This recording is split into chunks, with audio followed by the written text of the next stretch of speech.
May tanong ako sa'yo. Prangkahin mo. May relasyon ba kayo sa...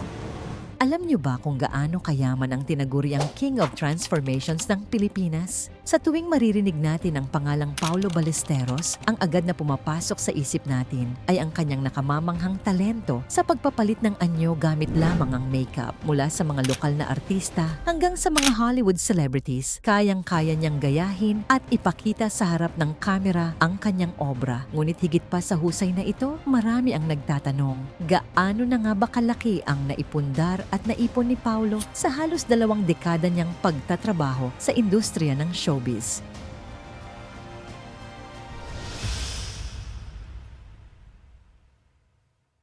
Si Paulo ay hindi lamang isang ordinaryong TV host o komedyante. Siya ay isa ring award-winning actor, commercial model, at international makeup transformation artist. Dahil dito, malawak ang kanyang impluensya at malaki rin ang kinikita niya mula sa iba't ibang proyekto. Sa kabila ng kanyang kasikatan, hindi madalas na pag-uusapan kung paano naipon ni Paulo ang kanyang yaman at ano-ano ang bumubuo rito. Ngayon ay sisilipin natin ang kanyang pinagmulan, ang pag-angat ng kanyang career at higit sa lahat ang detalyadong breakdown ng kanyang net worth, mga ari-arian at lifestyle.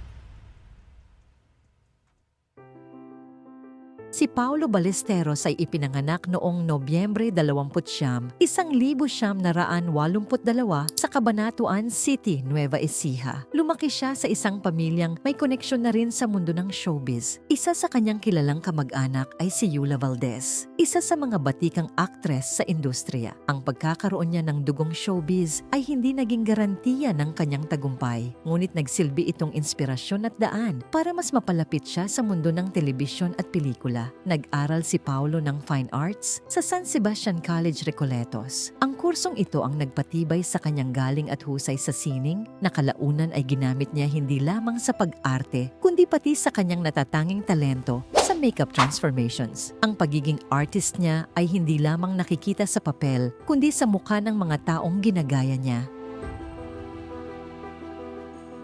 Nagsimula ang kanyang career sa pamamagitan ng mga TV commercials at maliliit na supporting roles sa mga palabas. Unti-unti siyang nakilala dahil sa kanyang natural na karisma at kakayahang magpatawa. Noong mapasama siya sa longest-running noontime show na Itbulaga, dito tuluyang umusbong ang kanyang pangalan. Ang pagiging host at komedyante roon ang nagbigay sa kanya ng matatag na pwesto sa showbiz. Hindi rin nagkulang sa kanya ang oportunidad sa pelikula. Isa sa pinakamalaking highlight ng kanyang career ay nang gumanap siya sa pelikulang Die Beautiful noong 2016, kung saan ginawaran siya ng Best Actor Award sa Tokyo International Film Festival. Ito ay patunay na higit pa sa pagpapatawa at hosting ang kaya niyang gawin. Bagkus, kaya rin niyang makipagsabayan sa mga veteranong aktor pagdating sa pag-arte sa kamera.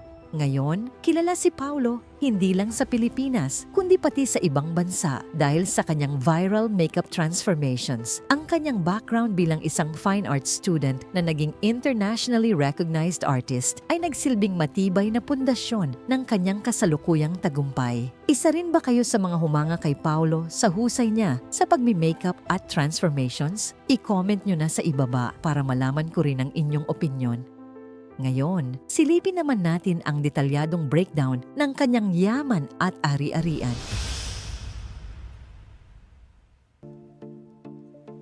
Pagdating sa usapin ng yaman, maraming tanong ang lumulutang tungkol kay Paulo Ballesteros. Ayon sa ilang online sources at entertainment finance trackers, tinatayang nasa pagitan ng 5 hanggang 6 na milyong dolyar ang kanyang net worth o katumbas ng halos 200 at 50 milyon hanggang 300 milyong piso.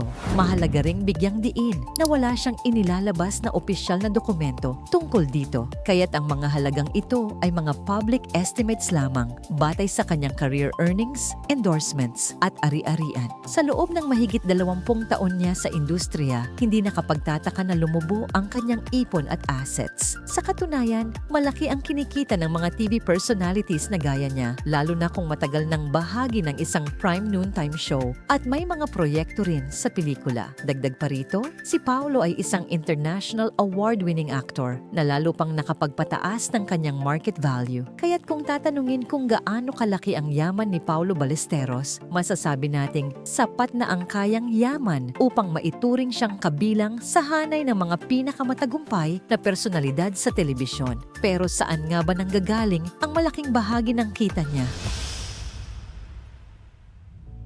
Isa sa pinakamatibay na pinagmumulan ng yaman ni Paulo ay ang kanyang trabaho bilang TV host sa Eat Bulaga. Bilang isa sa mga mainstays ng longest-running noontime show sa Pilipinas, regular at matatag ang kanyang kita rito. Maliban dito, nakilala rin siya sa iba't ibang sitcoms, teleseryes at pelikula na nagbigay sa kanya ng dagdag na kita at mas malawak na exposure. Hindi rin nawawala ang mga endorsements at commercial projects dahil sa kanyang popularidad at pagiging likas na likable, naging mukha siya ng ilang produkto sa TV at print media. Bukod pa rito, kumikita rin siya mula sa guest appearances sa iba't ibang TV programs. Sa tingin nyo, mas malaki ba ang kita ni Paulo sa hosting o sa paggawa ng pelikula? I-comment nyo na sa baba. Ngayon, alamin naman natin kung may negosyo at investments ba siyang pinasok.